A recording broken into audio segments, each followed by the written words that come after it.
How to unban OmeTV on Android. Hi everybody, welcome back to another video. In this video, we're gonna learn how we can unban ourselves from OmeTV if we are banned from that app. So without any further delay, let's begin with the video. But before beginning, I want you to make sure to hit that like, share, and subscribe icon. So there may be different reasons why you are getting banned on OmeTV or you're getting that message. One of them is because maybe you don't have a good internet connection. So therefore, just go to settings and go under connections, and here search for Wi-Fi. If you don't have a good internet connection, simply select another Wi-Fi and switch up to another Wi-Fi. So the next thing is we can do is simply go to apps. After that, you may just search for OmeTV here.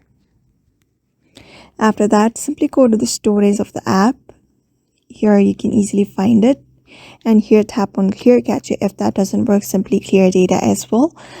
So another thing is make sure if you are connected to a VPN, disconnect from it and try to log in into your app or OmeTV, because that may be one of the reasons why it is showing you the banned message on your OmeTV application, because some of the country have the app banned. So you may just disconnect a VPN if any of the VPN is connected.